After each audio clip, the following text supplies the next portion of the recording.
কবিতাৰ শিৰোনাম আবেগ, কথা সমীৰণ হুজুৰী, আবৃত্তি গীতাৰ্থ শৰ্মা।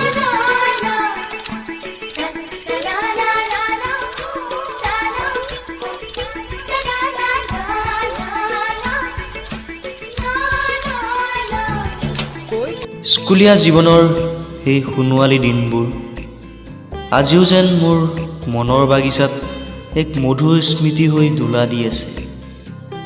শ্ৰেণীকোঠাৰ সন্মুখত থকা সেই কৃষ্ণচূড়া জোপাই আজিও যেন মোৰ আবেগবোৰ সোঁৱৰাই দিয়ে।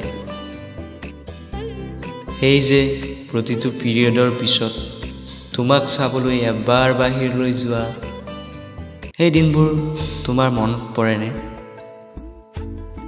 কি যে আৱেগিক মুহূৰ্ত আছিল নহয় সেই সময়ৰ দিনবোৰ। নজনাকৈ সেই দিনবোৰ মই বিচাৰি পাইছিলোঁ। জনাই নাছিলোঁ ভাল পোৱা মানে কি, মাথো অনুভৱ কৰিছিলোঁ। তোমাৰ বাবে কলিজাত মৰমৰ বাৰিষা, তোমাৰ বাবে বাঢ়িছে ভাল পোৱা, তোমাৰ বাবে হৃদয়ত আছে সঁচা বহু কথা, তোমাৰ বাবে সিও হয় কবিতা।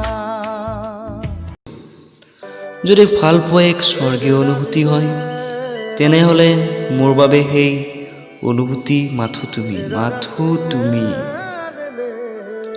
তোমাৰ মনত আছেনে সেই যে গণিতৰ পিৰিয়ডত ছাৰৰ মৰম, বিজ্ঞানৰ পিৰিয়ডত ছাৰৰ এচাৰিৰ কোব আৰু অসমীয়াৰ পিৰিয়ডত ছাৰৰ আমোদজনক হাস্যমধুৰ কথাবোৰ বৰকৈ মনত পৰে জানা, বৰকৈ মনত পৰে। আজিও যেতিয়া মোৰ সেই স্কুলখনলৈ যাওঁ অতীতৰ সেই সোণোৱালী দিনবোৰ বৰকৈ মনত পৰে জানা, বৰকৈ মনত পৰে। কিন্তু কি কৰিম, সময়টো ৰৈ নাথাকে। জীৱন এখনি মায়াময় জীৱনী, মৰম মায়াৰে এটি কাহিনী।